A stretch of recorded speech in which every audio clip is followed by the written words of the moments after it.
All right, we have a quorum present, and it's Thursday, February 1st, 2024, and it is 6 o'clock, so we'll go ahead and call this meeting to order. And Denise is going to lead us in the Pledge of Allegiance. I pledge allegiance to the flag of the United States of America and to the republic for which it stands, one nation, under God, indivisible, with liberty and justice for all. Honor the Texas flag. I pledge allegiance to thee, Texas, one state, under God, one and indivisible. Thank you, Denise. Paul Mostella is going to read our board mission statement. Through high expectations and equitable opportunity, TMISD will focus on the whole child by providing a safe environment and high-quality curriculum with diverse and enriching experiences. All right, and we have no public comment tonight, so we'll be moving on to the first agenda item, presentations by qualifying architects. Mr. Carroll? Yes, as y'all remember, we advertised for qualifications for architects. We received 6 submissions. These are the top 3 from our scoring. The scoring committee's all here tonight. Ms. Riggs, Patrick, myself, and Kathy Saldani, the Director of Finance. So we're just gonna get started, and the first one up is Linez Architects. We have Sergio Linez here to get us going.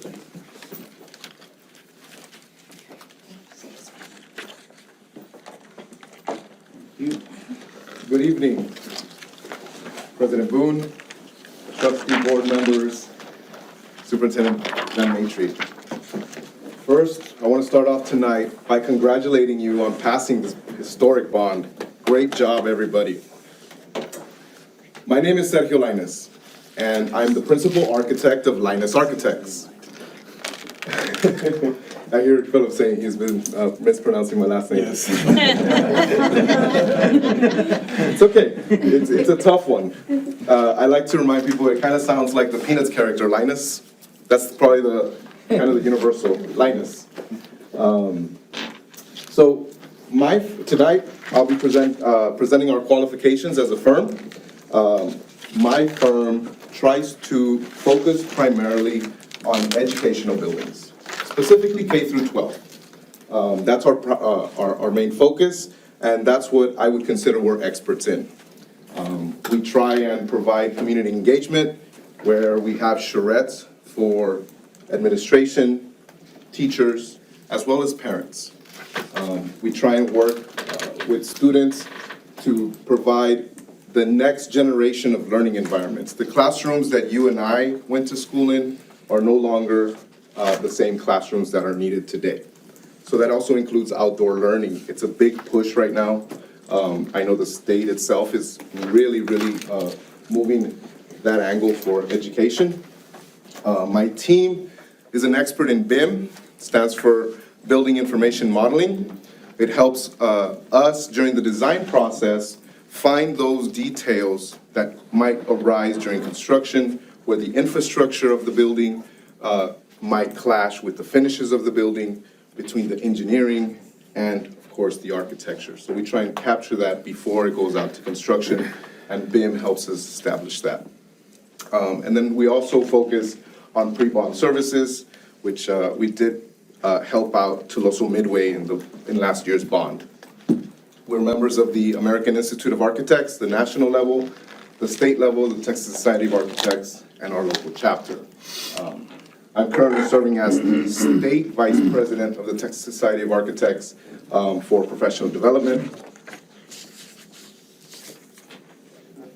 The services that we provide, or our firm provides, is kind of all-encompassing. From safety and security, we understand that that's one of the major items most school districts are focused on right now. But along the lines of that, we also provide facility assessment, cost estimating, sports design, community engagement, like I mentioned earlier, even roof consulting. We try and really focus our firm to be a one-stop shop of sorts. So our project experience. Before I go into the specifics of the projects, I really wanted to give you a little bit behind the scenes of what we did or how we helped during the bond last year.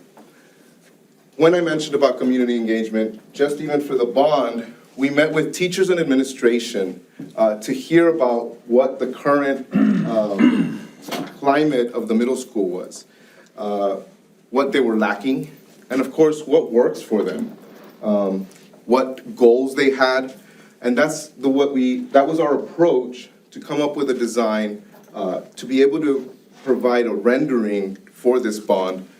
These renderings help the community understand, right? Not everybody understands blueprints or floor plans or elevations, so we really work on providing a visual component so that everybody understands, okay, that's what it could look like, right? So we put all that together from the information the teachers gave us and the administration, and we worked up a site plan. In this site plan, we're able to work up exactly the exact amount of land required, from the building itself to the parking. In this case, what the teachers really requested was a standalone school where all the components that the students would be using are on this site, which includes a football field, which includes its own tennis and even baseball for the middle school.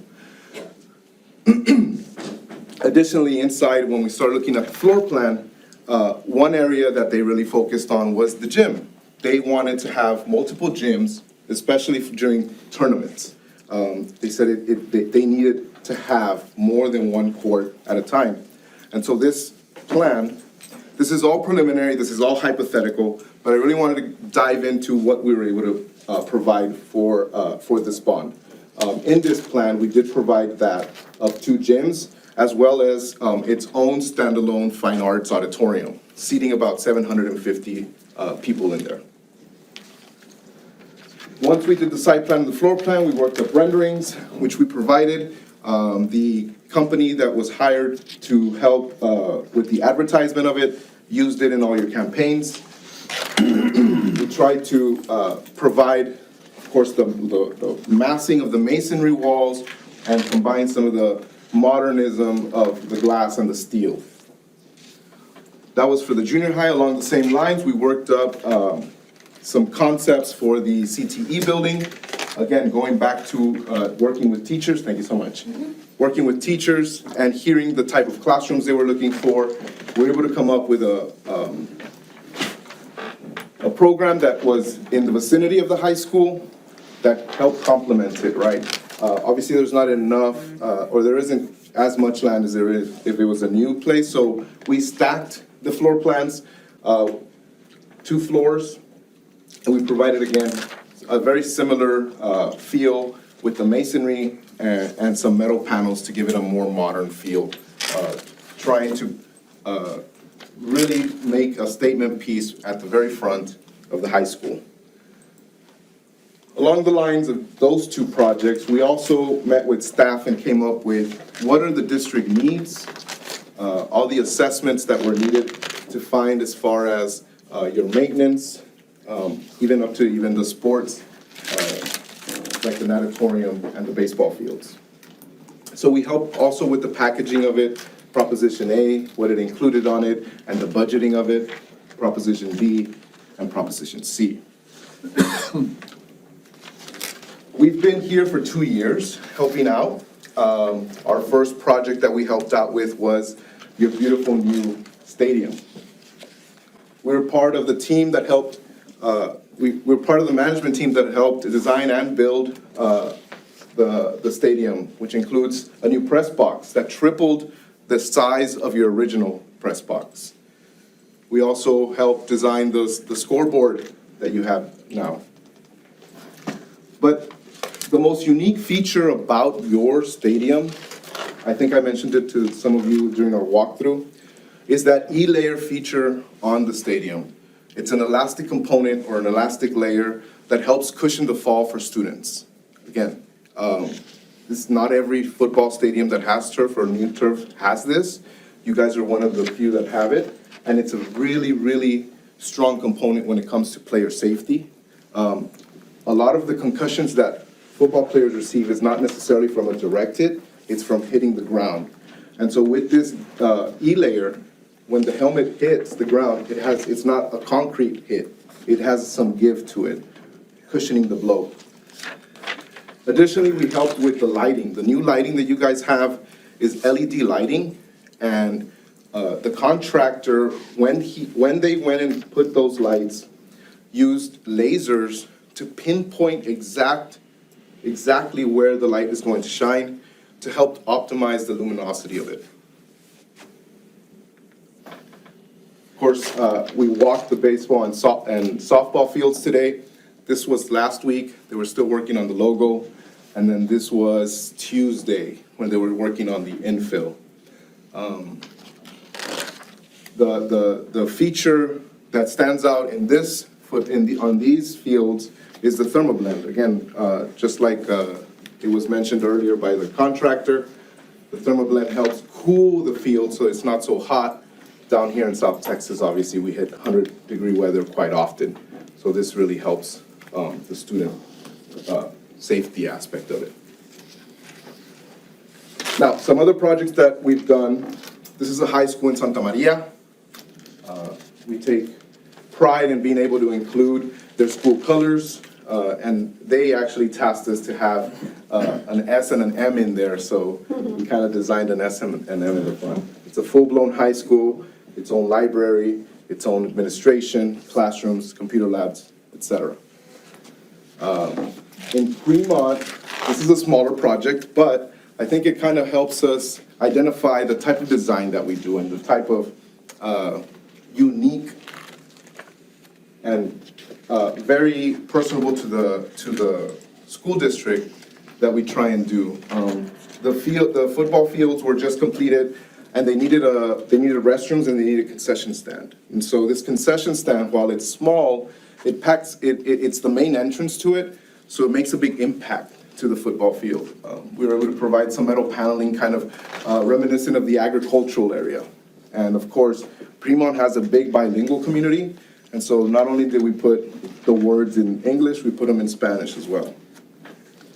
The high school itself, we renovated, and the biggest challenge in this renovation was the timeline.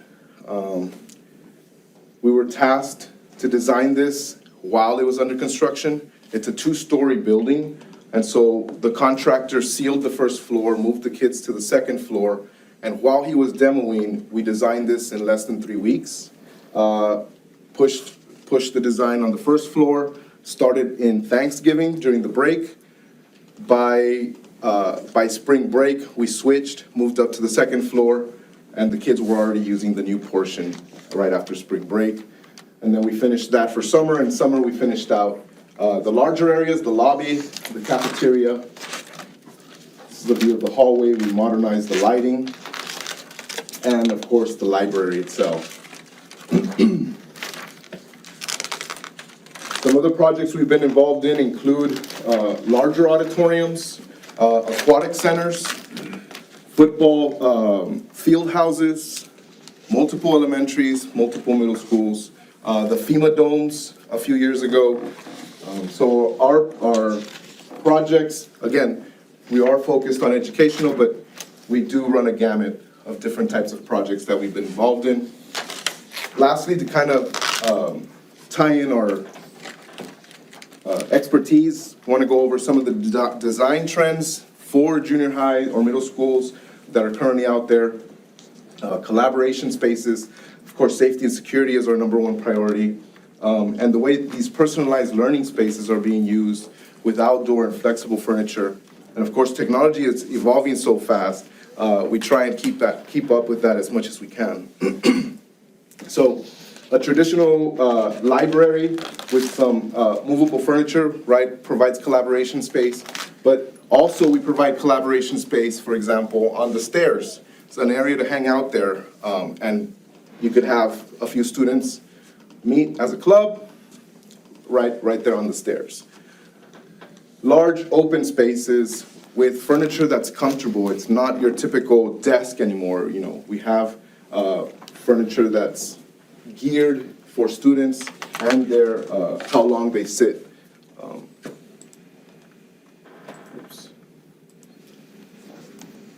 Back to the large open areas, providing daylighting, modern light fixtures, and again, making it more of a comfortable area for students to really feel like it's their home, take pride in going to school, and give them that sense that, you know, you're in middle school, you're in high school, but you're already kind of into this collegiate level type of space, where you're able to collaborate with math and English classes kind of coming together. On some of these pictures, you can kind of see some of the outdoor learning spaces. It's not just some seating areas to be outside, but these outdoor spaces incorporate butterfly gardens. They incorporate the nature trails so that we get students to really not just be sitting inside the classroom the whole day. So just kind of to wrap up, I've been here for 2 years and I've really, really bought into your slogan. It's our time. It's a great slogan. Again, the bond that was passed, it's historic, and I can't wait to be a part of it. Thank you. If you have any questions, I have a question. go ahead. When you say on the outside learning areas, and because of the safety issues, do you take into account, I guess, how to place where kids aren't such an easy target from an outside perimeter, you know, somebody can get in pretty quick or, God forbid, an active shooter or something, where they're not in a direct path of a parking lot or, you know. Absolutely. So all our outdoor spaces are typically within a courtyard, so it's surrounded. Okay. Right. It's not an easy aspect, because not only do you don't want people in, you also don't want the kids to leave. So it's always an area that's surrounded. I didn't want to bring that up. I was talking earlier. Yeah. I have a question. Yes, ma'am. There's a lot of windows. I see it. There's a lot of windows, so how safe are those windows from any kind So, of threat? again, going back to the security aspect of it, nowadays, the high-end cost would be a bulletproof glass, but a low-end, there's a film that creates that bulletproof glass so that in case someone tries to shoot through, it won't break the window. But we try and incorporate as much daylight, and I'm sure my colleagues that are going to present next also will attest to this. Studies show daylighting is just great for students, and we don't want it to feel like a prison. We want kids to feel that there's a sense of community, a sense of I can see the light. If I needed some light to just kind of relax, it helps. So the windows, there's ways around it to make them safe. Yes. Will we be using that? Absolutely, absolutely, yes.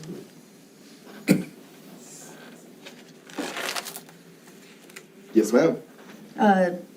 Your mechanical, electrical, plumbing engineering, is that in-house or contracted out? It would be subcontracted out. We have multiple teams that we work with.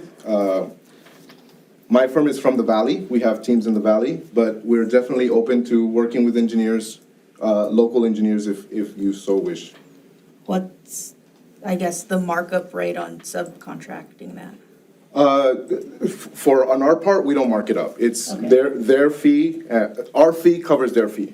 Okay. So what our fee is, from there, we pay that. We pay them that.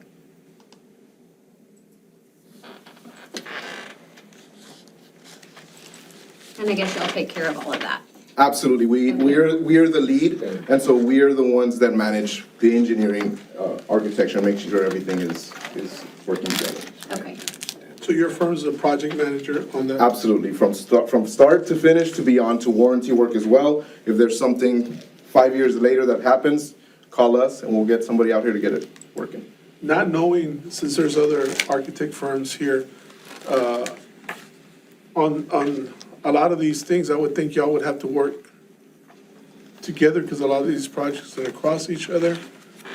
At that point, who is responsible, who's the lead responsible, or the lead would it be your firm that would be the lead for all the other architects also, or? I'm not too sure on that, how to answer that right now currently. I think that once the board decides on which projects go to who, I think we can probably answer that a little bit clearer. But, I think my colleagues would attest that if we need to work with somebody else, we're pretty Mr. collaborative on that Bambi, effort. what we're asking you to do tonight is simply qualify. Okay. And then once the contracts, the 818 contracts, then it'll differentiate the responsibilities. So, thank you for this presentation, because, I pushed back at the last meeting, not just me, a lot of us did, because I was thinking, how advanced are they thinking, right? I don't want a school I want something that people walk into and wow. And that's what you have in your pictures. A lot of that is wow, right? A lot of it, I think, is, I'm old school, I don't know we need all that stuff, but I think if the kids need it, let's do it, right? But, this is really good, and this really puts me at ease with where we're headed. I do have one, on the CTE, and maybe this isn't your question, because I don't see the CTEs listed for the next person, right? Yes. Okay, so I'll save that question. What you see there, Mr. Arriaga, is we wanted to put some visuals out during the campaign. Yeah, okay. So, and then I'm gonna ask you a tough question. Okay. Because I wasn't part of the process. I trust the people that were, right? I think they obviously do their homework. We have a good running. But if you could answer this question for me. Sure.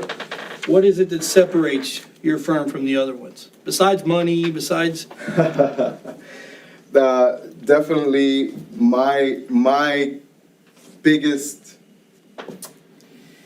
pet peeve of mine is customer service. Whether you're at a restaurant or you're hiring an architect, the customer service that my firm provides is me. I'm here. I'm the owner. I'm the guy that signs the checks. You're gonna see me always. So the way I distinguish other firms is we don't send an intern, we don't send a project manager, we send me. And I can attest to you that I'll be at every board meeting for you. I can attest to you that I will be the one giving the reports. So that's my answer on how to distinguish my firm. I appreciate that. Any other questions? Thank you so Thank you. much. Thank you very Thank you very much. much, Sergio.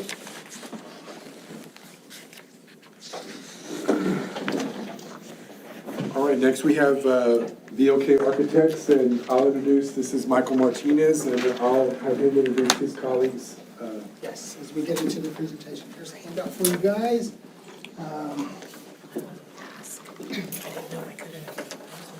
It's double-sided for you. Thank you.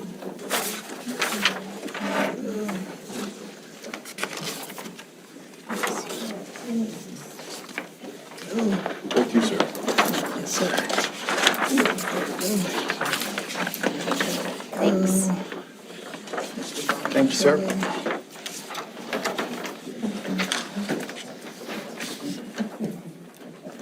All right, let's see. I'm gonna place this over here. Let's see which one takes this one. There we go. Good evening. We are VLK Architects, and for those of you who didn't have an opportunity to look at our RFQ, this year marks our 40th year in existence. We are a public K-12 education architectural firm. We have been since our existence, and our very first client, Arlington ISD, is still with us today, and we believe that that is a testament to our uncompromising excellence in customer service. That's who we are as architects. That's who we will always be. We are very, very excited to be part of the, to work with. It's the down. It's the I keep pushing down. Thank you, sir. Collaborative, that boy's collaborative. Anyways, we are very excited to work with Telosa Midway again. We have worked, each of us have worked with Telosa Midway before, and we're very excited. We understand that you guys have been around since 1949, and have always delivered exceptional educational experiences for your students and for your community, and we want to continue that trend with you guys. My name is Michael Martinez. I've almost been an architect for 40 years as well, believe it or not, but the last 25 years I have been focused on K-12 architecture. Very, very important. One of the things that is very, very important to me is to ensure that we have learning environments that enhance the learning experience so as many children as possible can excel in their educational experience. I have with me two of my very, very best colleagues. I would like for them to introduce themselves.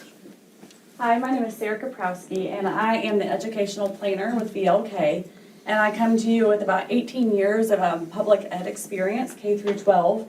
Everything from a 4th grade teacher to driving a school bus as an assistant principal. I don't have my CDL, I saw you were hiring, I'm not applying. I gave that up. All the way to being over curriculum and instruction for a large North Texas school district. Good evening, I'm Ken Hutchins, Chief Creative Officer with VLK Architects. I'm responsible for the design practice on our educational side, and I'm just honored that you're considering us to be included in your team of architects here at the district. We are very excited to have an opportunity to work on your, what is it called, Warpath Academy? And the next phase for that and the natatorium renovations that you guys have planned. A little bit on the agenda here, we're going to talk about exceptional results. We believe that our services deliver exceptional results. And then we talk about intentional design. We believe intentional design is the key to delivering value to the district. And then we'll talk a little bit about why VLK. So I'm going to let Sarah talk about our. So in alignment with your overarching mission. Let me just say, we've got something where'd it off go? with Yeah, something. your version and our version of the Yeah. PowerPoint. Yeah, something's a little, You're testing me here. yeah, sorry. Yes. Let's pull it up in a PDF. Okay. Yeah. Do you want me to pause just for a Yes, second? pause. Dean.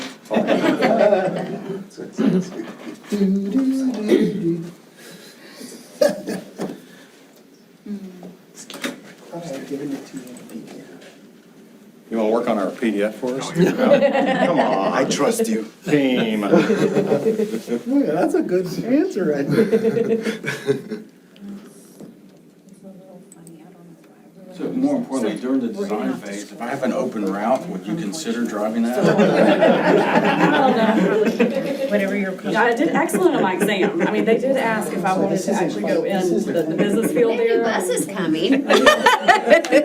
Those PSIs that were tricky. I'm not sure I can remember all that stuff. Just make sure you schedule the meeting so she's got to spend the night. And when she spends the night, then just run the bus route the next morning. It's fine. Got it.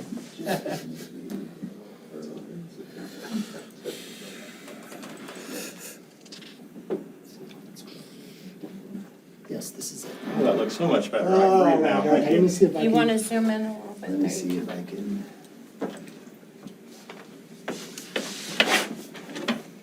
There we go. All right. Perfect. Perfect. It There. does look better. Okay. Great. So as I was saying, in alignment with your mission statement, we too hold ourselves to delivering exceptional results, and the facilities are equitable, they are safe, they provide for overarching student experiences, and we ensure that happens through our pre-design process. So as the educational planner, I'm involved in pre-design, and one of the first things we do with district and district leadership is go through and establish a partnership. We believe that basis of relationships and open communication really leads to great work. During pre-design and the partnership piece, we take a deep dive into your core documents. We look at district priorities, we look at your core values, and your expectations for teaching and learning, and how that will translate over into your environmental spaces. An understanding we build that understanding together, which also leads to an alignment, because we want to be sure that the project team is aligned to the district's vision, community's vision, and one of my favorites is the student voice and vision. So involving students in this process is utmost importance, because you want to be sure that you include that end user, as well as the staff and students using these facilities. Those then all of those outcomes lead to a project vision statement. And that statement summarizes our work, summarizes the alignment, what was said, and the vision of you and your community, what that looks like. And it's the blueprint for design for moving forward with facilities, that aligns all of us together with you and make sure that it is tailored just for your district.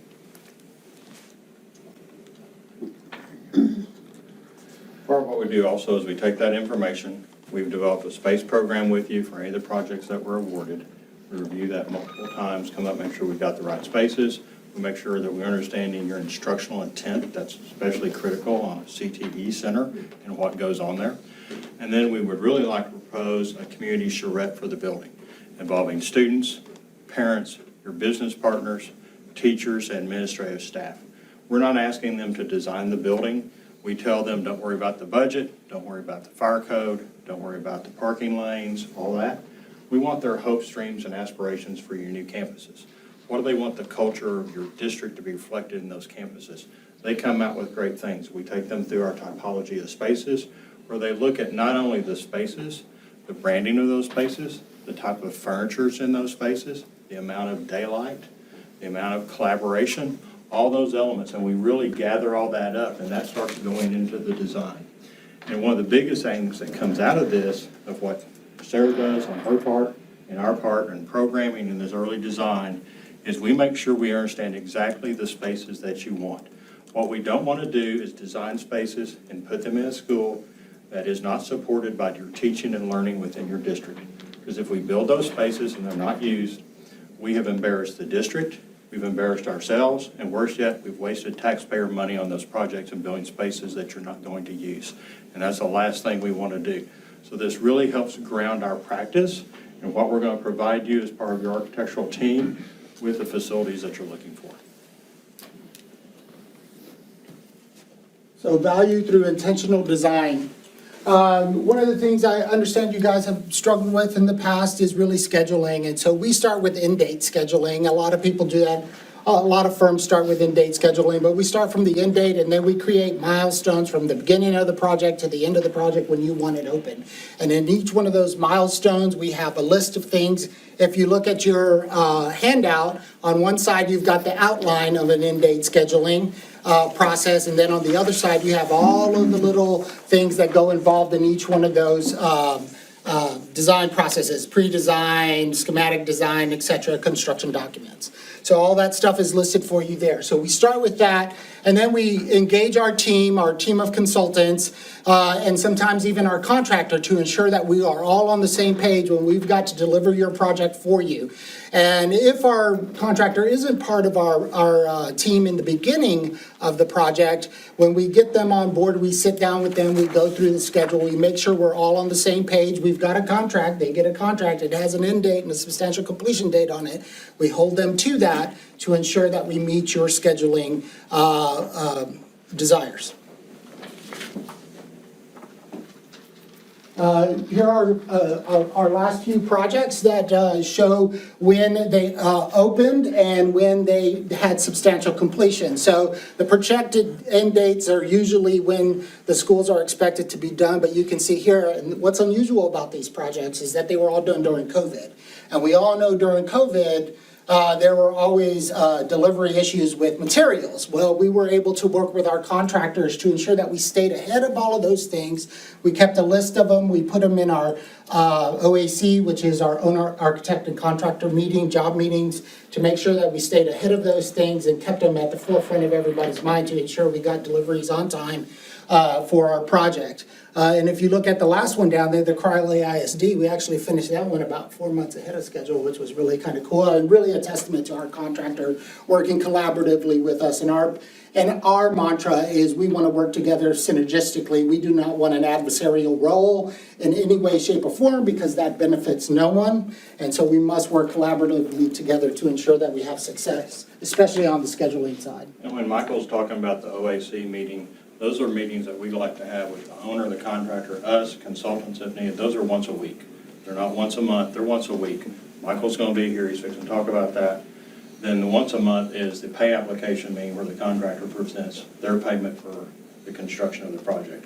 But these meetings are once a meeting, so we have to stay ahead of the construction process. So another way to say that we stay ahead is we like to be proactive. We want to be your fiduciary partner and stay proactive. So we're always looking to see if there's any issues and always asking our team members, hey, is there an issue here that we need to address right away? We want to address it on the front end to make sure that we're being proactive about it and we can get it done on time and on budget for you guys. As Ken said, I'm your principal in charge. I will be here for every single meeting with you guys from pre-design all the way through warranty phase and beyond. I'm your contact. You can have my cell number. Call me anytime. My phone is always on, to the chagrin of my partner sometimes. And then anyways, we also like to practice rigorous quality control. And really that kind of starts with our agenda, our design review meeting agenda. Our agenda is actually a checklist of items that we go through with each discipline. And it's a living document that we keep track of during our design process. And actually, even as we go through into CA or construction administration, we have that agenda to make sure we're covering all of the items. And those items do not come off that list until we have been assured that they've been taken care of. Then they come off the list and the list starts getting shorter. But that's how we operate to ensure quality control. Like I said, we have those coordination meetings are with our consultants, and we have those at milestone meetings. Typically, those happen prior to us meeting with you guys. We have milestone meeting dates to have a page turn with you guys as well on the project. But the week before that, we meet with our consultants to go through it to make sure we don't need to make any modifications before we walk into the meeting with you. And then we like to use technology. We are a technology-rich firm. We like to use technology, so we set up Bluebeam sessions. And actually, in those Bluebeam sessions, we mark up those drawings in those Bluebeam sessions, and then you guys can jump in and mark up the Bluebeam session as well in case you have any comments on that. Now, with that said, we might have our architectural comments in red, and our MEP comments in green, and our civil in blue, and you guys are in purple. So we know who made those comments, and we make sure that we're paying attention to what's going on in the project.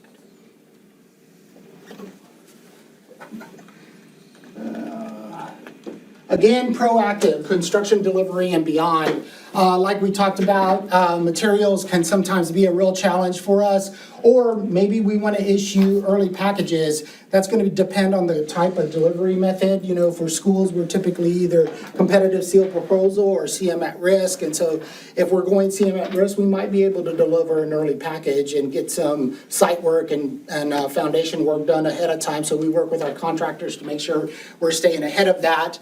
And then also, again, the procurement of materials. I talked a little bit about that earlier, but we keep that in our agenda. We're still having struggles with electrical switchgear. That's still a very long lead item, so we start on that very, very early. Roofing and structural has come down a little bit. It's actually become a little more reasonable, but HVAC also becomes a challenge, and so we make sure that we're staying ahead of the delivery. If we're doing chillers, is a real big challenge. If we're doing rooftop units, may not be so much of a challenge. We actually have done projects where we've actually brought to the table, hey, if you go to rooftop units, we could get these delivered a little bit sooner, maybe you open your school a little bit sooner. A couple of clients have actually taken that option. I'm not advocating that for you, don't get me wrong, but it's definitely an option, and those are the things that we kind of try to stay on top of for you guys. And then we have a dedicated CA guy for you. Not only will I be here for every OAC meeting, every construction meeting, but our CA guy will be here as well. And he will be walking the side, putting together the reports for us that we will send to you to make sure that we keep you abreast of what's going on the project. And then post-occupancy, we'll do a post-occupancy survey on the project. And then, of course, we keep a warranty, a log of warranty items that come through. And then we also track to make sure it gets completed for you guys. And then beyond that, we stay with you if you need anything, just like Sergio said, 5 years down the road. If something happens, I'm the person you call, and we'll get it taken care of for you. I have a question. Yes, sir. What's a CA guy? Oh, construction administration. Okay. Sorry. I'm sorry. We have full-time construction administrators that once the project goes into, they're the daily contract with the contractor, overseeing the job. Their job really is not to be in our office, it's to be out in the field. They're fully equipped with technology to do that, and they're expected to be out walking the job, working with the subs, working with the general contractor, make sure the project's staying on time and everything's being installed and constructed per the construction documents and the project specifications. CTE design. So VLK is one of the leaders around the state in doing these type of projects. We do them for a wide range of districts. We do them where they are standalone facilities, where they are additions to existing facilities. We do where they are part of a high school, maybe a wing or component of a high school, and also all the renovations of those. And so there are a few key elements of this, the trends in CTE design. One is the job market's going to change. The programs you may teach in those buildings is going to change over time. We make sure you can easily change out those spaces to another program. You don't have to do a major renovation overhaul.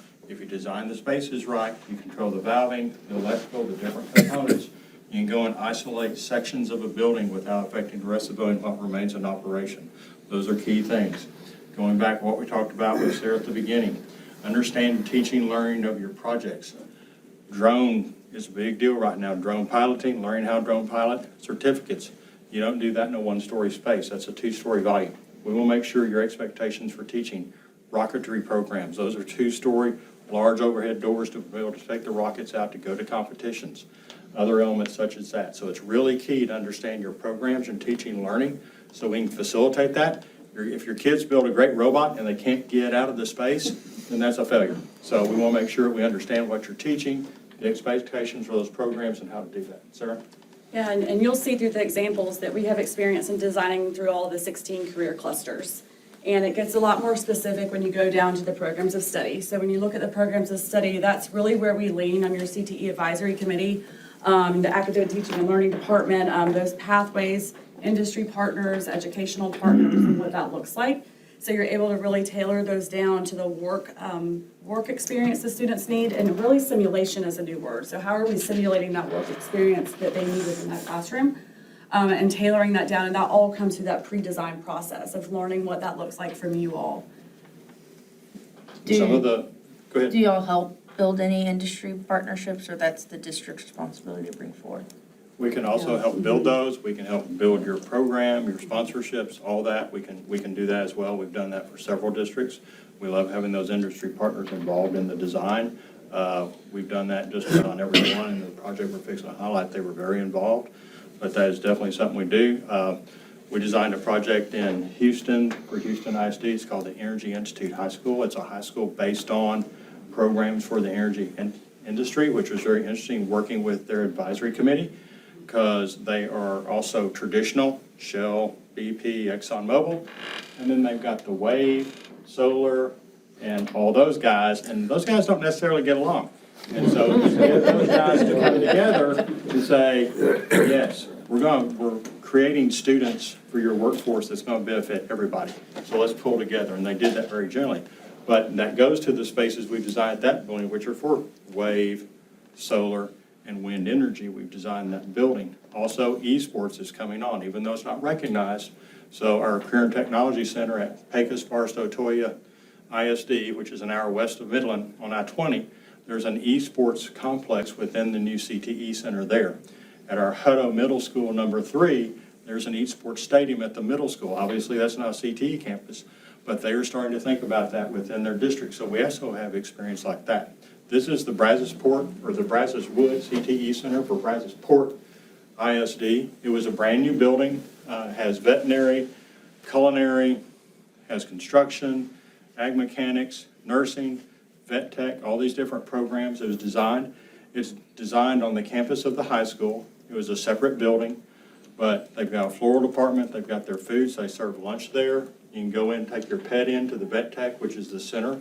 You can see the branding on the wall. Our Pixel group also does the branding for the different programs to celebrate those programs within the building. That's another service we offer, and it's part of what we do. So it's very much ingrained in their education. When they open their building, you can see on the top left, there's an honor wall for their different advisory folks, and you've got Dow Chemical and stuff like that. We're all very supporters. They really drove that bond and wanted this project. Once they saw the building when it was complete and walked the building, they all upped their financial sponsorship of the program to the district based on the facilities that us in the district had worked on to create. Because we'd met their dreams of what they wanted to fulfill that obligation of the workforce down there, and they wanted to support it even further. Natatorium design, as you can see from this slide here, we've got a lot of natatorium design.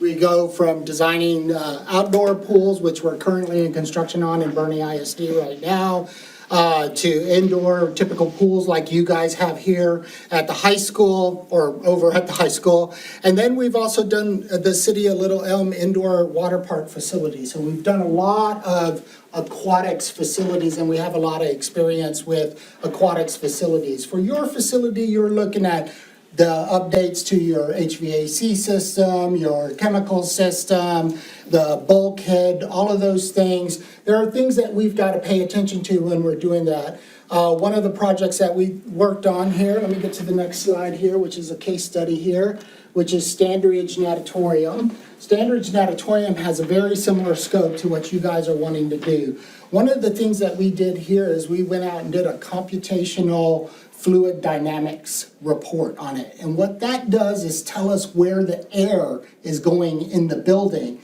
so that when we replace the mechanical system, we are replacing it in a manner so that it doesn't create the same problems that this facility already had. One of the problems that they had was at the entryway, they had the front door, they had an entry vestibule, and then they had the door that entered into the pool area.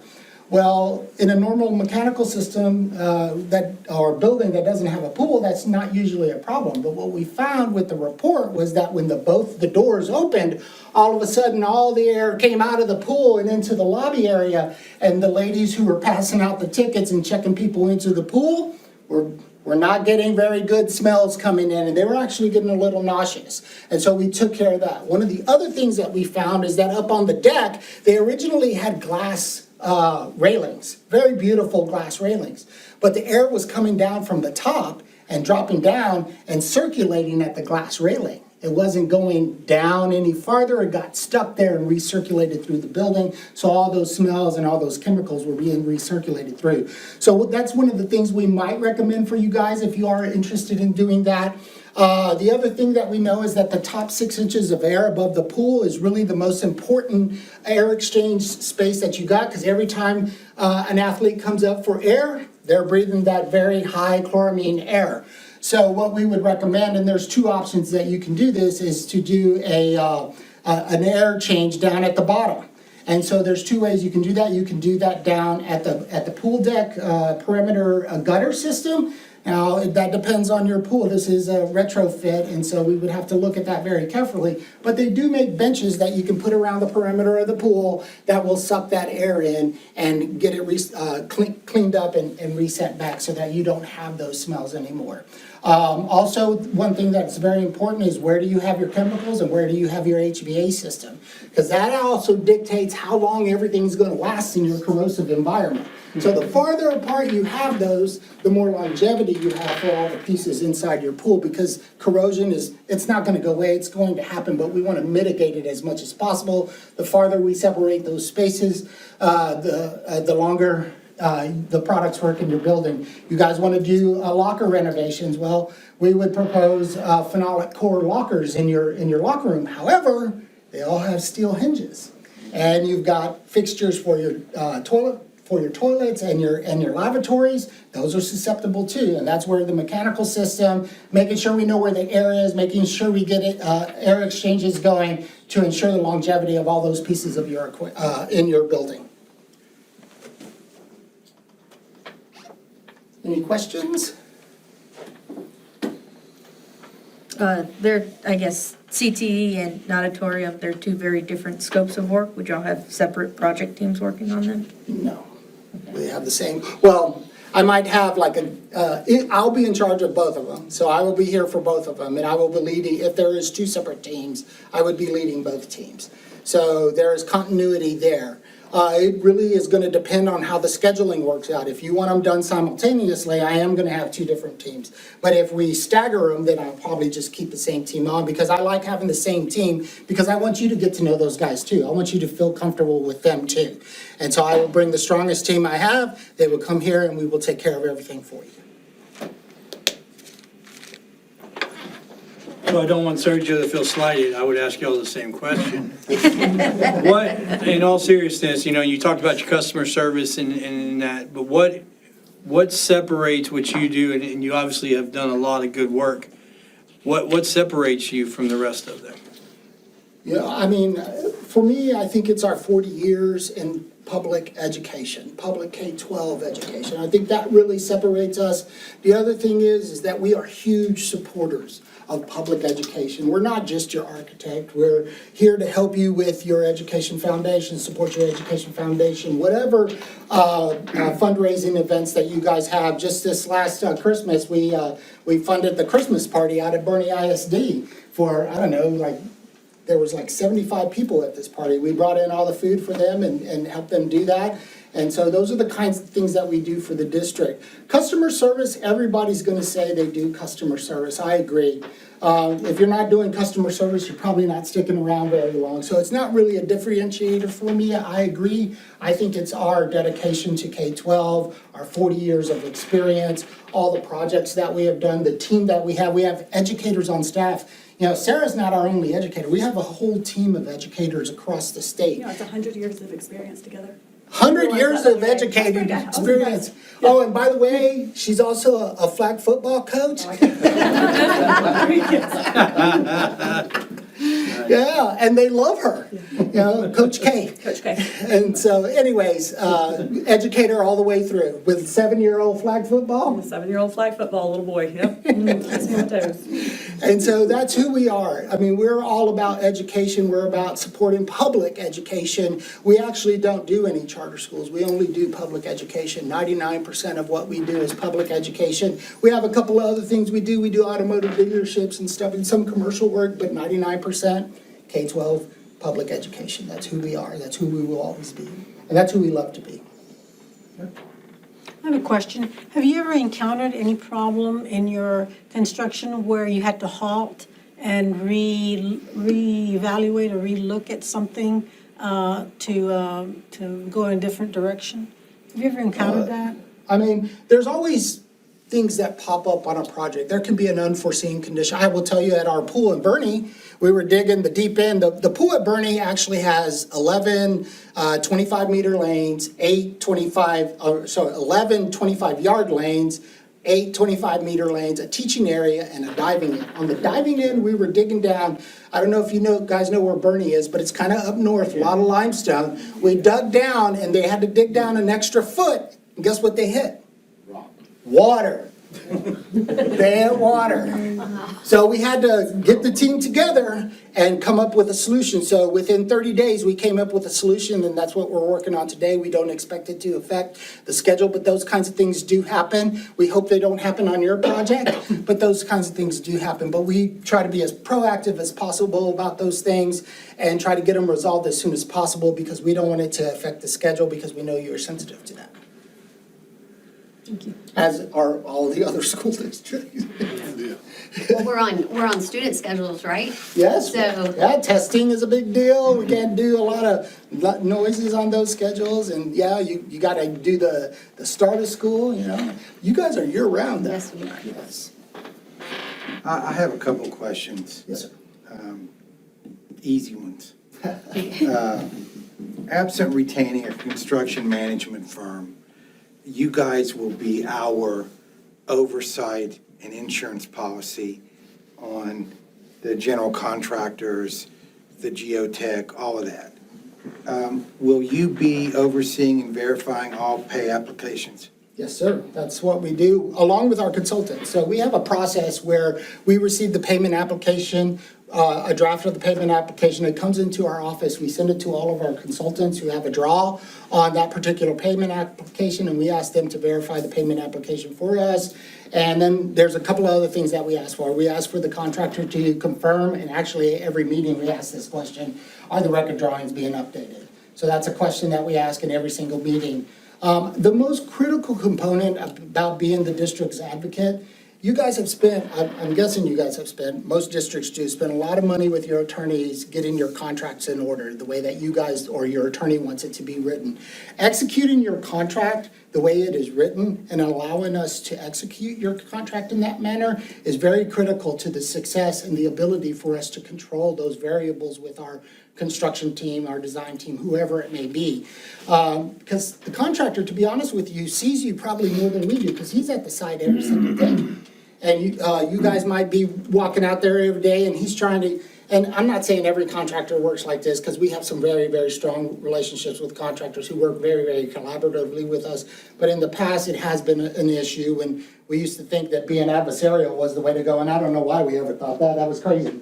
But anyways, that can get to be an issue because the contractor can say, oh, well, the architect made this mistake, blah, blah, blah. But if we always go back to the contract language and see who is responsible for what, chances are that that person who's responsible for that issue, whether it be us or them or one of our consultants, will take care of that problem for you, and that's what we manage for you. Also, my experience have been, there's always issues with the GC, the general contractor, and the subs. How do you see your role in overseeing those conflicts? That gets into a real funky dynamic because there's a protocol for communication in construction, and that's owner, architect, contractor, subcontractor, and then it goes back. And we're not supposed to skip the subcontractor to talk to his subcontractors and vice versa. He shouldn't be skipping us to talk to you.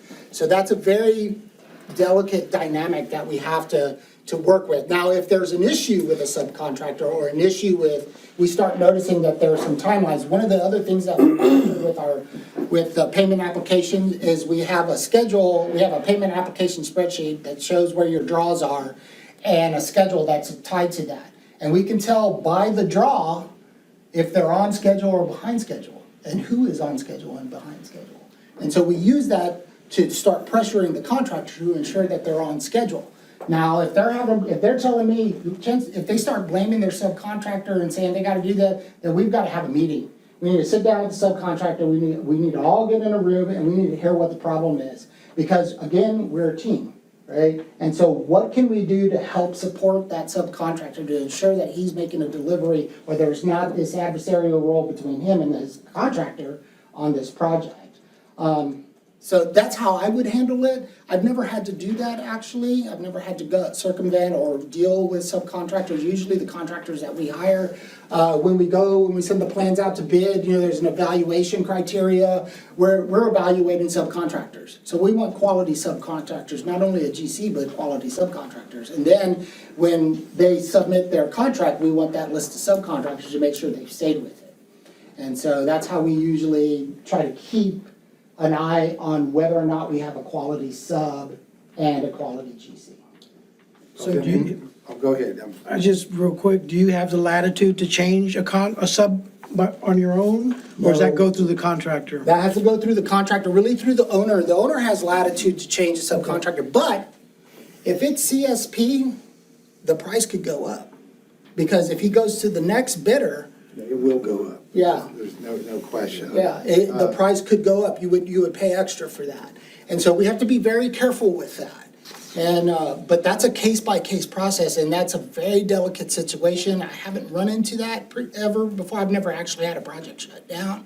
Have you ever had a bonding company come in? We've never actually had a bonding I've company. had a bonding company come in. It's not It's not a fun process. the surety. And the other thing is, if, let's say hypothetically, we are going to do a construction manager at risk, how will you oversee that the necessary procurement is done with trafficking, bidding process, that they're not just going with one person, that they're actually getting multiple bids for us to So that is evaluate? a requirement in the bidding document for him at risk. So under in his bid documents or the evaluation criteria that we use for him, that is a requirement in there. So on bid day, we're actually there with him in his war room while he's receiving bids.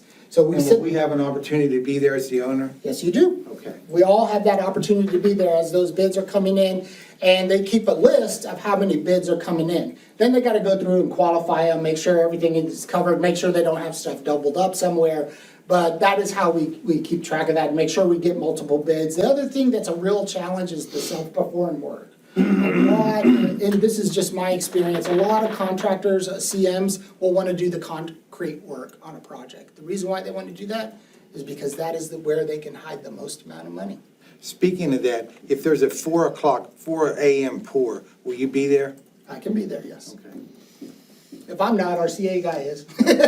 Someone Someone from our firm will be there, yes. We're at, always we're at every concrete pour. Yes. I was gonna say, That's all I do. And I do know that I can probably speak for everybody here when someone says our students are gonna be involved and our students are gonna be heard, that's most important to us. That's why we sit here, and it's important that we're giving them what their vision is also of what they're gonna be proud to walk in and enjoy on a daily basis. So, I think That's kind of our design award, is working with the kids, and then you walk through the building with them, and they see their ideas that have come to life or built, and they get excited, and the best design award you can get is a high five from a fifth grader going in a new building, right? Absolutely. And think that's so what when they're you're inspiring. putting, Our advisory team. and when you're putting this together, Cool. think about not only your seniors and juniors who may be using that CTE, but think about your middle schoolers and junior high kiddos and that level that are going to be in that building. Because if you're planning it and seniors and juniors, they're not going to get to see their work because they're going to graduate, most likely. And so letting the younger kids be involved with it, coming up, having input on that, that's a really neat aspect too, is because you get more buy-in, also stratification through the district. 10-year-old's always honest. Give me a fourth grader all day long. They'll tell you what's working and what's not. They'll let Absolutely. you know, right? Yeah. One of the most amazing things that I've witnessed during our charrette process is when each of the teams presents their project, and we always have kind of the leader of the table and the student from the table. And they get up there, and that student, when they start talking about their design ideas, it is one of the most amazing things. And when you walk around the room and you listen to the kids that are just interjecting idea after idea, isn't that great? That's the greatest thing about kids. They have nonstop ideas. I wish we were always like that.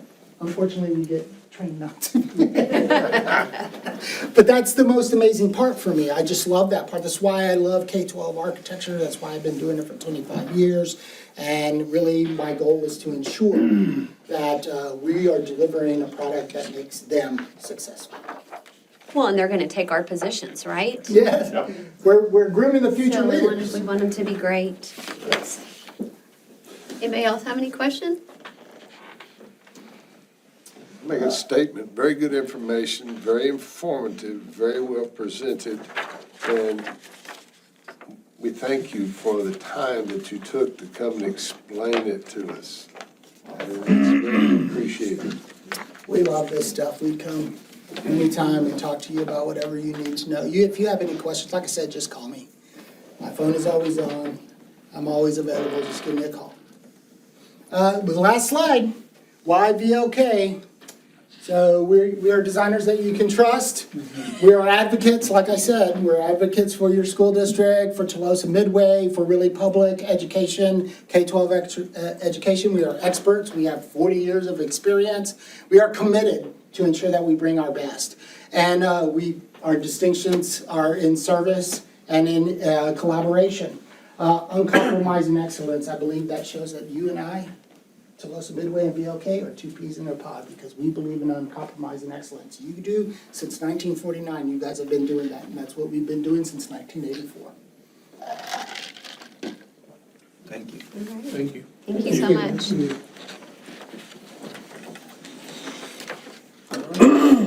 Next up, we have Bill Wilson. He's got some handouts in his mouth. Yes, I do. That's new. This is what I'd submit.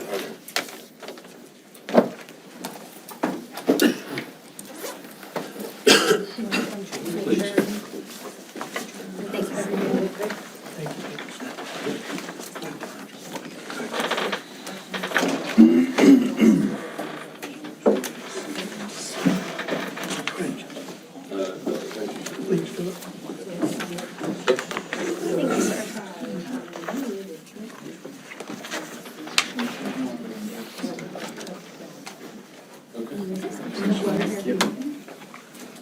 Is this one for me? Yes, that's what I just saw it on the phone. This is so cute.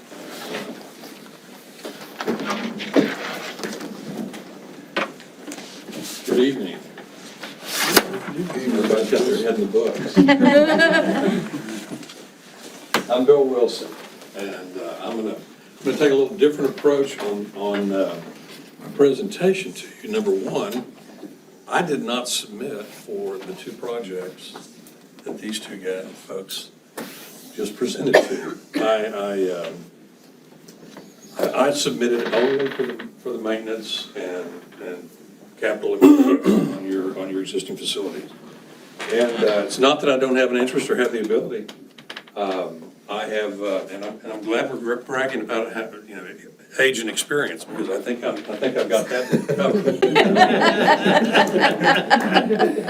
I was first licensed as an architect in 1982, and in 1985 I was made an associate with a local firm, and I literally moved to Victoria, Texas, because we were working for Victoria ISD.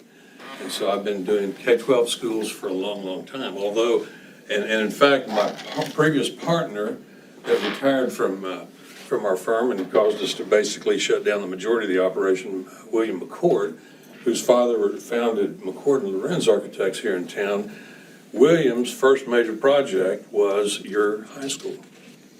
And so, and in fact, Tuloso Midway High School was the only new ground-up high school for 15 years, because the 80s and the 90s were tough. And there was not a new high school built within 100 miles of Tuloso Midway for 15 years. And I think we did the next one. After that, we did Orange Grove High School. That was the next new high school ground up built within a 90 or 100 mile radius of this area. We were not a fast growth area. So just some history about my experience and what I've done. I grew up in the area. I've did my little stint in Houston, decided I didn't want to live there, moved back to the area, and went to work for a local firm. Was made a partner in that firm in 1986. And I ran a branch office for that firm in Victoria for a few years, and then moved back to Corpus Christi and went into business with another partner. And we began doing work at that time. In '94, we merged with McCord & Lorenz, who was a schoolhouse architectural firm, started in 1953. And William McCord was second generation ownership. And what happened was, we're in a minor market here. We're not like Arlington and Dallas and other major markets. It's really tough to maintain an organization doing one building type. So we focused on working with clients who build over and over again. And ultimately, we designed our firm around building specialty types. Ultimately, I ran the educational facility group. And so we've always done K-12 schools and community college work, primarily in higher education.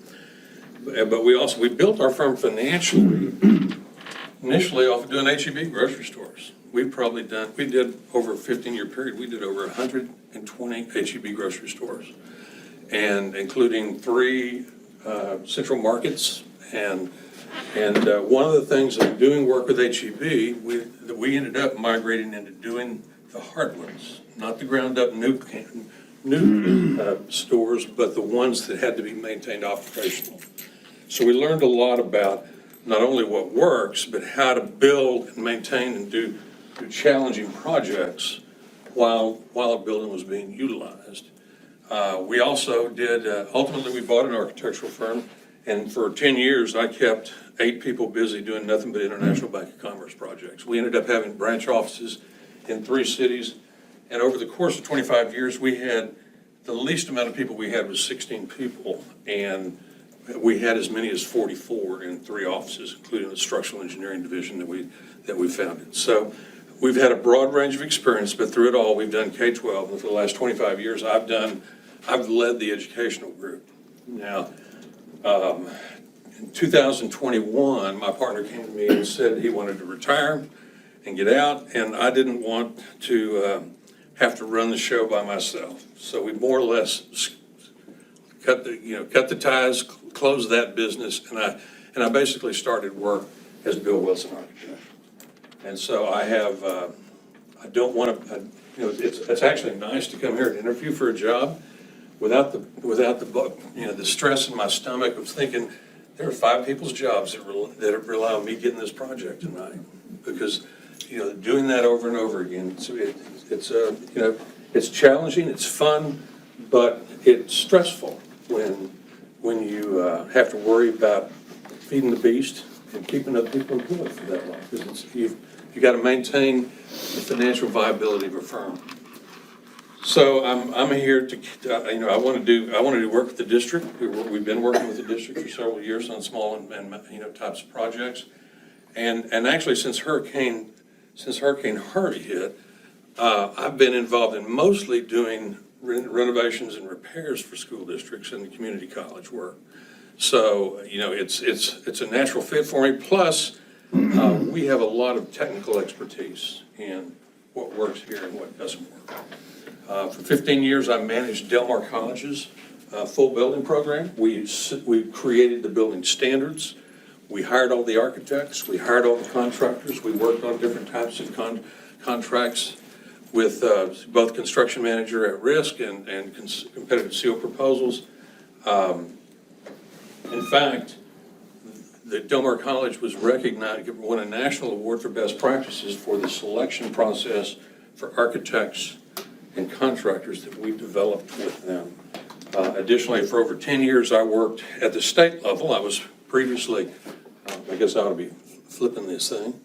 I was previously president of the Texas Society of Architects in 2001. So I developed a number of relationships, and a lot of what we did was refine state law to allow procurement voting. In the late 90s, you could only do low bid. That was all state law allowed for public entities. And then in the late 90s, that changed, and a whole menu of project delivery methods was allowed. And so we worked for over 10 years to refine those laws, to make them consistent so that not only K-12 use those same laws, but other public entities should.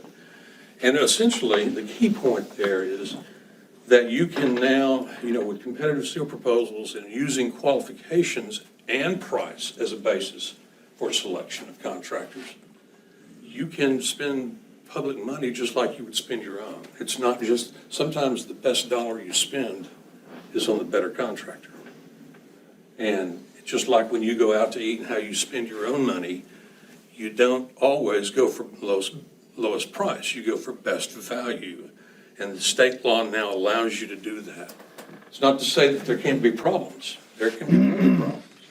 But it gives you the ability to use judgment and qualifications and price in the process of selecting your contractors. And that's an important thing.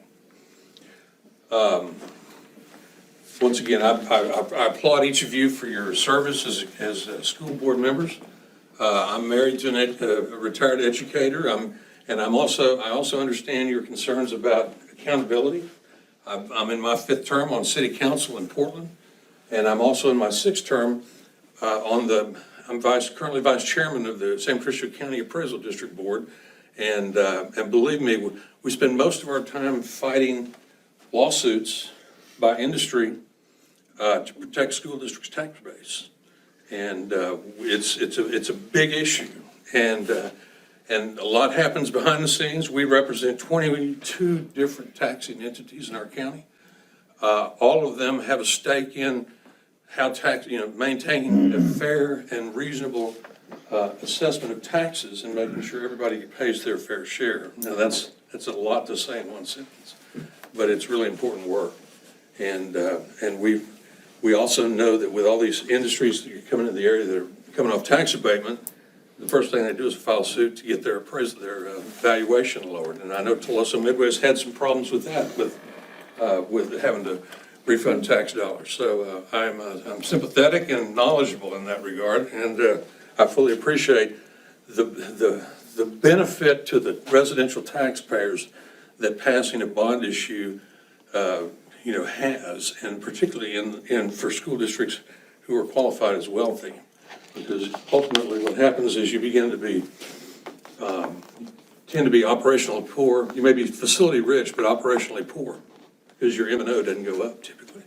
So it's important that we design and build facilities that give you the best value on your M&O money, and that you keep your maintenance and operations as low as possible, so that you get the best value out of that buck, and you don't have to take monies away from educating kids and put it into facilities. I will tell you that I have I can, we've done our share of design awards and designed beautiful buildings and been recognized, and I'm not going to worry about that. And I'll show you, and I have done, I go through my list of projects we've done with Tuloso Midway in the last 4 or 5 years, mostly re-roofing and air conditioning and HVAC projects. And we've done some of your restroom renovations to match your newest thing here. I'm going to try not to make your eyes glaze over when I talk about the technical side of facilities. We live in an area that has a highly corrosive environment. And about 20 years ago, we designed a replacement for all the HVAC unit air conditioning systems serving the entire Port Aransas ISD campus. And it was interesting because Port Aransas is built 200 yards from the Gulf. And that their high school and their campuses were 25 years old or less. And it was amazing to see how much damage the environment created in that school. A local architect designed their middle school before we were hired. And I could literally get on the roof of that building, 7 years old, and I could stick my foot through the side of the air conditioner system because it literally rusted away. I like to say you can hear metal rust in our area. And during that time, the maintenance director went outside one time and leaned up against the wall at the high school, and he felt the brick move. And when we did some forensic investigation, what we found was in a 25-year-old building, all of the galvanized steel ties had rusted away. There was nothing holding that brick on to the side of that building except gravity. And so fortunately, the backup was a concrete block wall, and we were able to drill in and put in stainless steel ties and epoxy grout them in place in the grout joints and fix those problems without having to tear the brick off the building. But that gives you an example and a very, that shows you the kind of environment we live in. In fact, you don't have to walk, all you have to do is walk outside here and look at your black roof on your dome, and you can see the impact of the air, the problems we have with air pollution and with moisture in the air. It's not just the fact that we have, stuff in the air, it's the fact that our humidity is so high. What happens is we get a dew point day, water condenses on your dome of your building over here, and on the north side particularly, the sun never hits it, so it never dries, and airborne particles and dirt stick to it. And then you start getting mold and mildew. So selection of materials and understanding the environment that we live in and how we have to build makes all the difference in the world. I will tell you, for the 2 new schools that you're talking about hiring these people for, and you should, you followed a good process, you got good folks. They need to be using water-cooled chill water systems, because with a water-cooled chill water system, you're putting the majority of your equipment inside the building. Water-cooled chill water systems can last up to 30 years on the pieces that are inside the building. Air-cooled chill water, like you got on your auditorium project, maybe you get 12 years out of. Rooftop units, you get a little better than Port Aransas gets, but not much. And not only that, the energy efficiency of each of those systems is progressively worse. The water-cooled chill water is the most efficient system you can use. Air-cooled chill water is not as efficient, but it's more efficient than split systems and rooftop units. All of those things are important in how when worrying about the longevity of your buildings. And these are being paid for with taxpayer dollars. So longevity, ease of maintenance, low cost is one thing, but it's really about long-term cost. So I think that's something that's really important, and to use standards that will get you there and to establish those standards. I'm gonna get a drink here if you don't mind.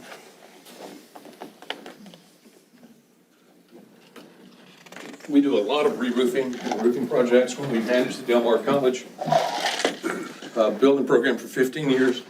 we actually brought in roofing consultants who actually now have an office in Corpus Christi, because we recognize that some architects have great expertise in roofing and other technical issues. Some architects are not quite so strong. And so we wanted consistency. And so we created building standards that, because we had a myriad of architects working for us over 15 years. And we created standards for roofing. We created standards for each campus. We created, and we control certain things like HVAC consultants and landscape architects, and civil engineers. We didn't want to have architects doing work on the same campus and have different civil engineers doing drainage, and they didn't coordinate, right? And so we hired one civil engineering firm that worked for everybody on that campus so that we could coordinate those things. We did the same thing with landscape architecture. The landscape architects did everything on that same campus, the East Campus and the West Campus. And so we got some consistency in both the standards. And when we started off, there were 14 different brands of fire alarm systems. When we finished, there were 6. So we were getting, we were creating standards even down to the fire alarm systems and the control systems that the maintenance departments used. In terms of HVAC expertise, we've listed 3 different mechanical firms in our qualification statement. They're all local firms. We've worked with all of them.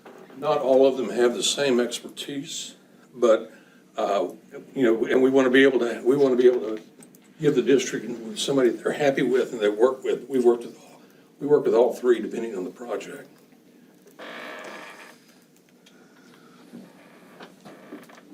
So here are the projects we currently have underway. We've got a couple of projects where we're getting you new furniture and we're just trying to finish up kitchen upgrades. And I'll be the first to stand up and tell you that schedules, in the last 5 years, the world's changed.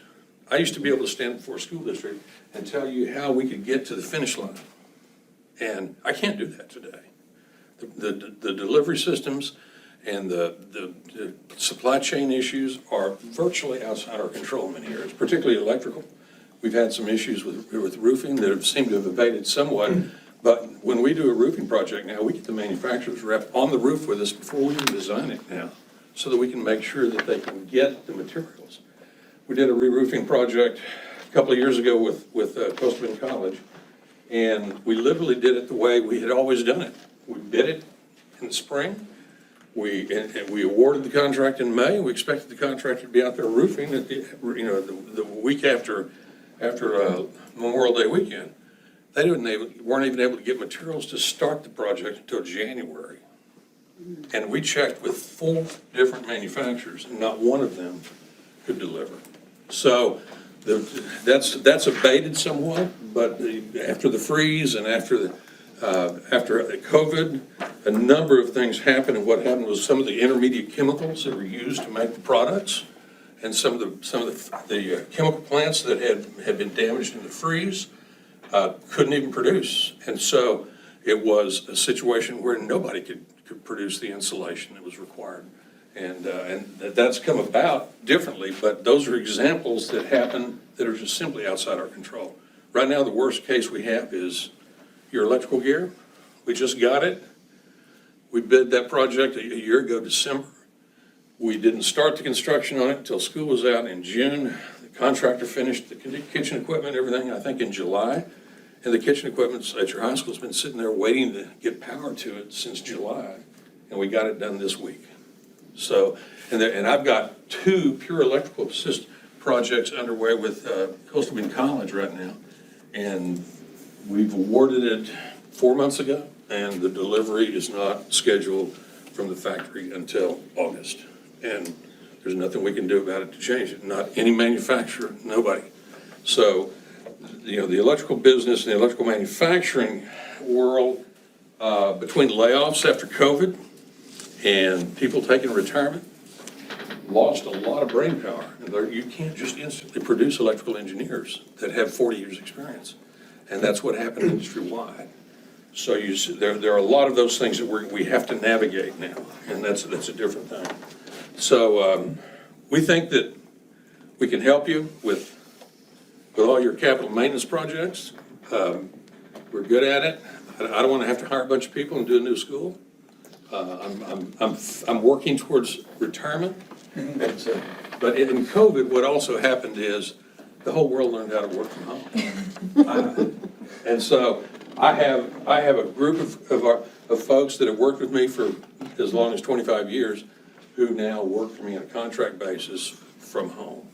And so I still have resources. There are resources that we use and I know their skill sets, I know their abilities. And so that's how I manage my work right now. I will tell you that that we've been hired, because we are good at managing overall projects and have developed an expertise on the technical side. Even the University of Texas hired us several years back just to manage a utility relocation when the Corps of Engineers was building a wetlands project out through the middle of their Port Aransas campus. And all the existing utilities were out there. And so we had to, although there was no architecture involved, we hired the engineers and we managed the process of coordinating those projects and relocating all the utilities that were serving all these buildings while they literally constructed a wetlands project by the Corps of Engineers. So managing technical projects is what we're good at. Creating standards and building standards that will serve you long-term. We understand the environment. We've done this lots of times, and we can do it. We'd love to do it again for you on your work now. Questions? I 100% extremely appreciate all of the comments you made. I'm a project manager and I build pipelines and terminals all the way across the state of Texas. And the electrical equipment I house in Corpus compared to how I do it in the Valley, compared to how I do it in Beaumont is all extremely different because of the corrosivity in our air here. Yes. I think there's a jungle in Bora Bora that might have a more corrosive environment than us, but not much.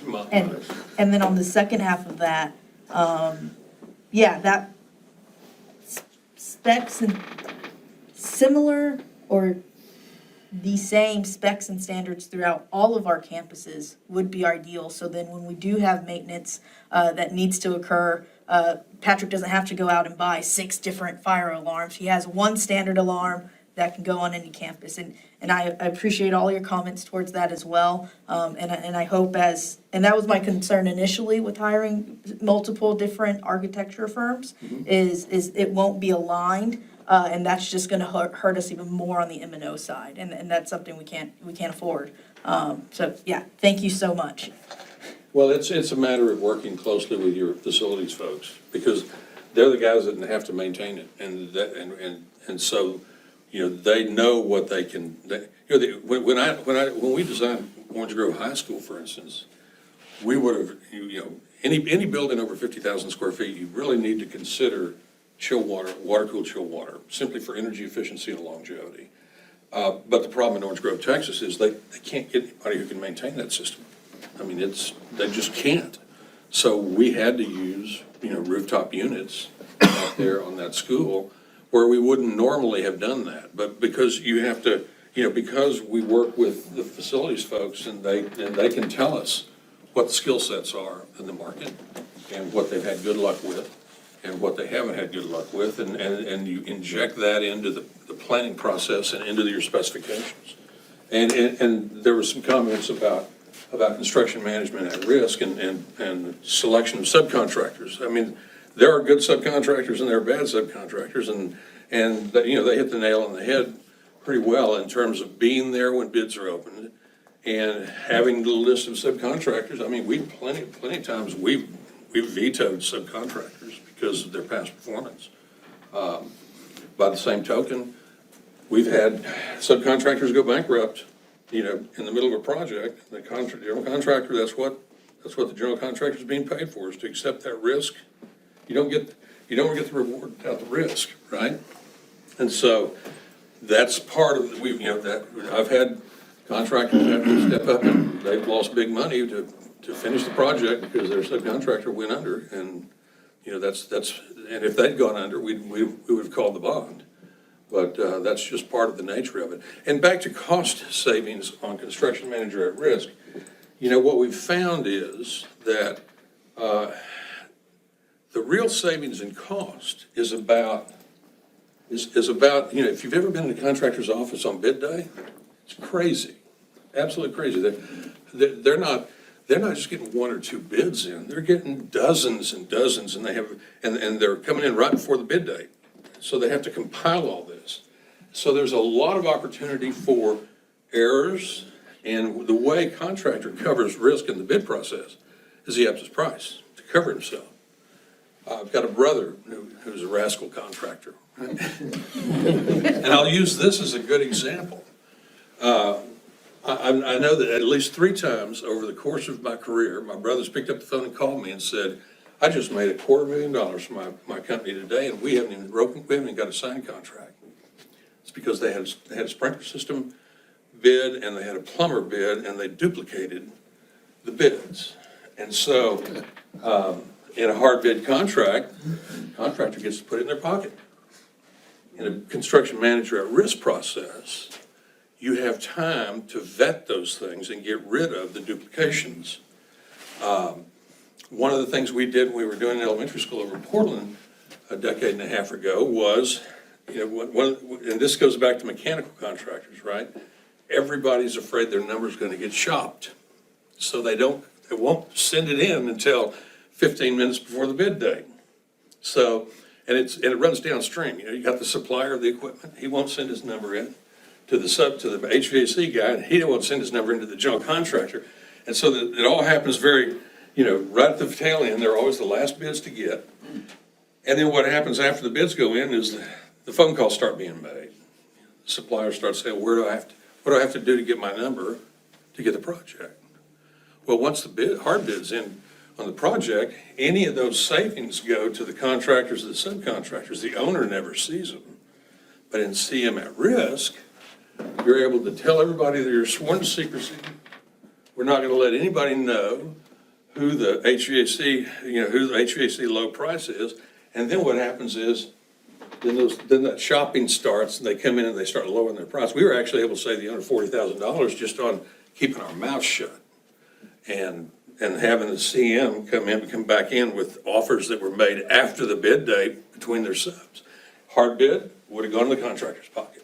So there are ways to save money, and then there are ways to get value. But the CM at risk process on a new campus is a very valuable tool. It can be, but I will also say that if a contractor has larceny in their heart, there's ways that they can game the system. And I think one of your other architects made comment to it about self-performing.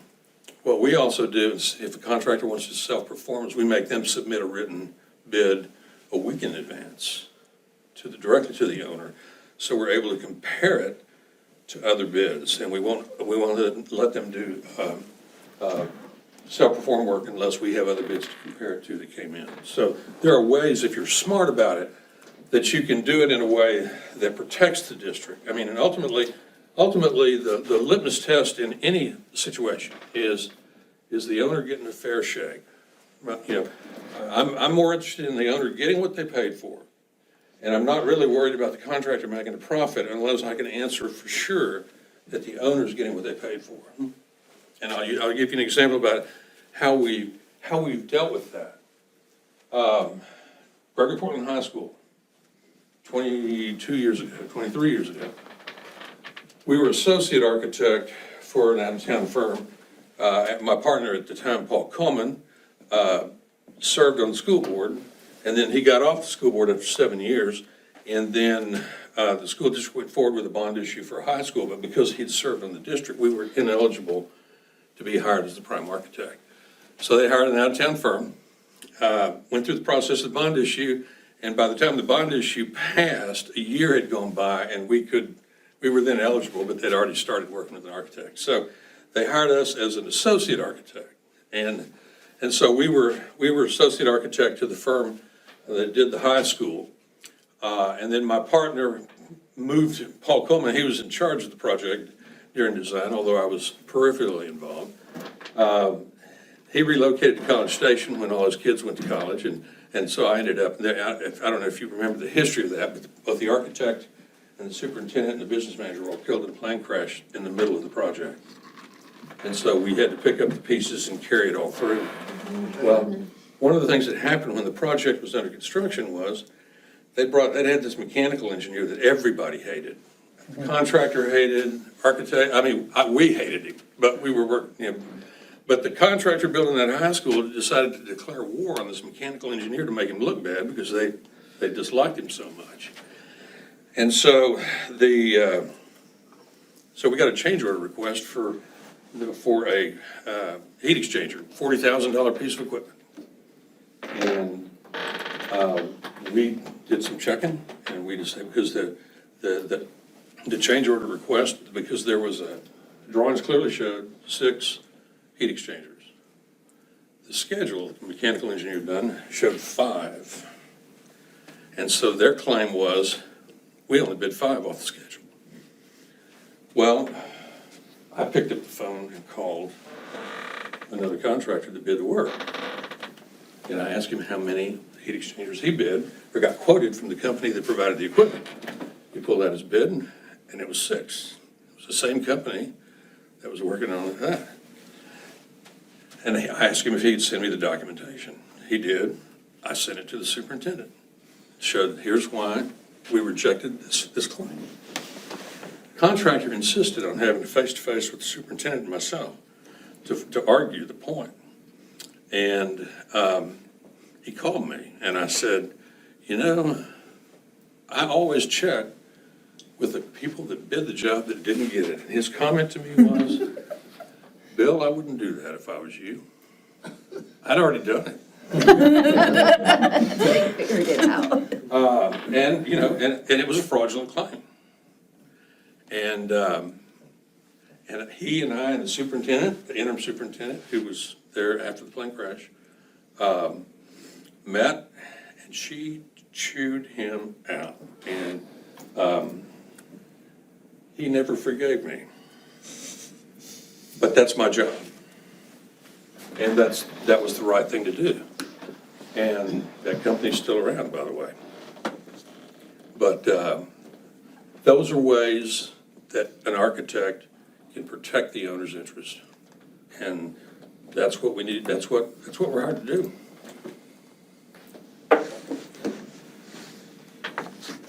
And I don't want to put you to sleep anymore. Roofing and air conditioning talk.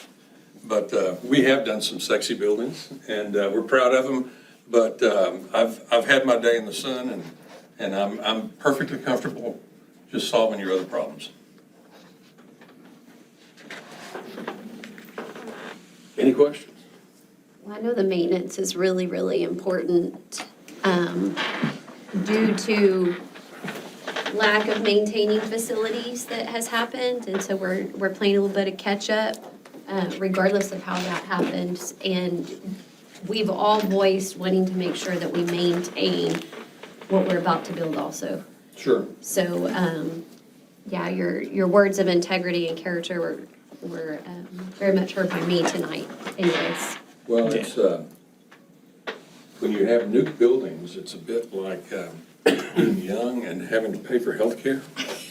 There's not that much you have to spend money on when you're young and healthy, but you hit a certain age, and the maintenance cost and healthcare cost really go way, way up. And old buildings are like that. All those systems wear out. We're doing a lot of, all we're doing at the college in Beeville right now is maintaining, going back and repairing, HVAC and chill water piping, and they've got a great utility tunnel, but 50-year-old pipes fall apart, and so everywhere we turn, but we're replacing chillers, and we're replacing boilers, and we're replacing piping, and everything out there is covered in asbestos, and we have to deal with all of that. So it's all technical. We've got to keep the air conditioning system running, but that's what we do. So I think Kim said it right. Like, we can't miss on any of these, right? That's why we're pushing back. That's why we ask for these presentations. We don't get to miss because we missed before. And I think what you're tasked with, we definitely can't miss because we're already behind the 8 ball on a lot of the things that you're going to be tasked to fix. We're already way behind where we should be. So I think that's part of the reason, I know it was for me, was to get you guys your groups to tell us what you do, what you've done, so I can feel better about, I'm not gonna miss, because we can't afford to miss on any of this. And again, not to downplay what y'all are doing, but he's right, you have new equipment, y'all gonna have all the bells and whistles. He's going in and fixing stuff that we've missed on for many years, and even missed on in some repair attempts, right? So we definitely can't miss. So I think Kim said it right. That's why it was important to me. I won't speak for the board, but that's why it was important to me. Because I can't, if I only do these 4 years or I do 8 more years, I can't have the next person sitting in this chair saying, and that board had an opportunity and they missed. We can't have it. It just can't happen. So appreciate the information. Well, no, I understand your sentiment completely, and, on the architecture for the new buildings that these guys are gonna design for you, they need to be, everybody needs to be making smart decisions, smart choices. And sometimes they're not the cheap and easy thing. Sometimes they're the expensive and hard thing. And, but they're the right thing. You can't pinch pennies to spend dollars. It all comes back to bite you. We don't want to strike out, we want to hit home runs, so. Well, nobody's gonna see the sexy German pipes that I put in. You can come tell us about them. I don't know. See what these guys do. With this board, you may get a QA, QC list. We may be up there at Hard Hats checking it out. Well, we look forward to working with you, continue working with you. We appreciate the work that we've done, and I appreciate what you guys have accomplished already, and what you're going to accomplish. Thank you, sir. Thank you. Thank you very much. Yes, sir.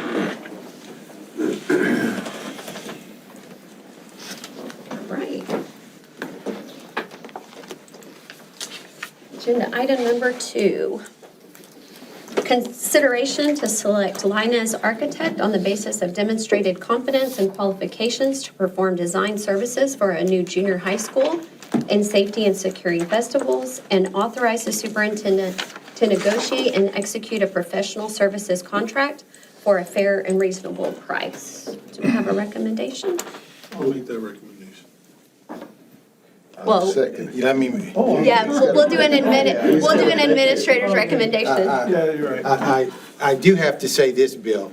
A week after you built Orange Grove High School, Seal Brand, who I'm sure you know, called me and I went out there to do some consulting work with the teachers. And I put the chart paper on the beautiful school. They were so proud of it. I put chart paper on the walls and pulled out a marker and spent all day writing. I mean, and when I pulled it off to go home, I'd used the wrong markers. Read all the way through. I was never invited back to Orange Grove ISD for anything. I have these debates. My wife was a first grade teacher for years, and we have polar opposite opinions on, what you should be allowed to do in a classroom. So when you were talking about Orange Grove, that brought back, okay.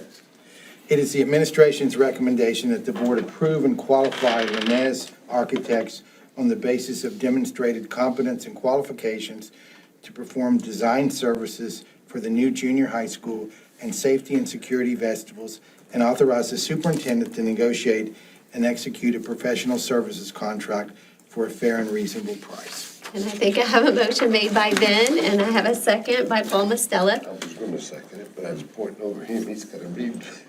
For the administrator's recommendation that the board approve and qualify Linus Architects on the basis of demonstrated competence and qualifications to perform design services for new junior high school and safety and securing festivals, and authorize the superintendent to negotiate and execute a professional services contract for a fair and reasonable price.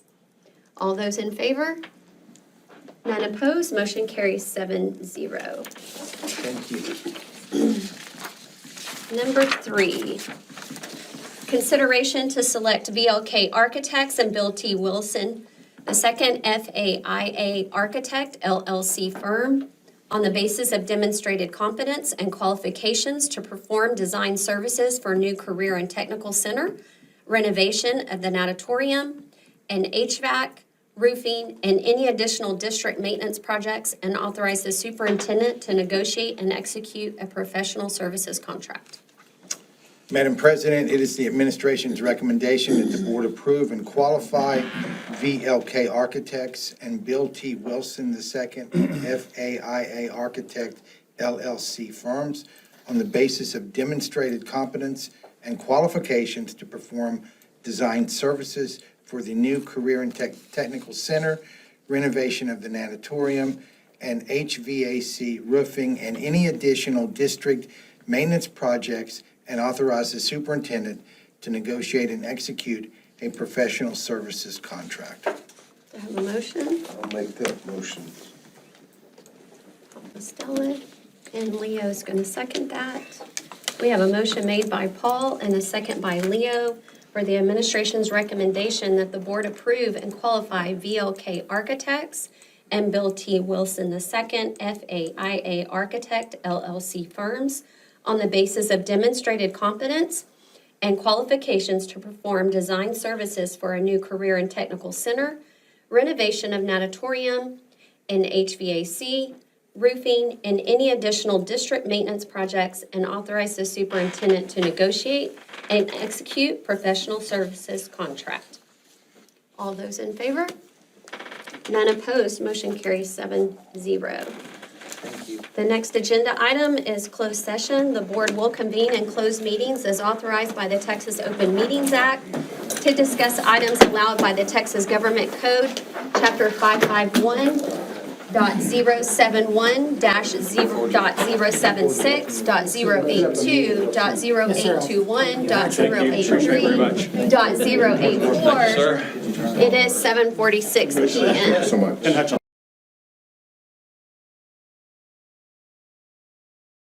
Okay, it is 9:33 and we have reconvened from closed session. Do we have any action resulting from closed session deliberation? No, ma'am. Okay. We do have a future meeting, February 19th, 2024. That is our regular called board meeting. Do we have a motion to adjourn this meeting? Any motions? Let's see. We'll put Ben as the motion and Paul as the second. They might as well just put it down every time. All those in favor? None opposed. Motion carries 7-0. It is 9:34 p.m. on February 1st. This meeting is adjourned.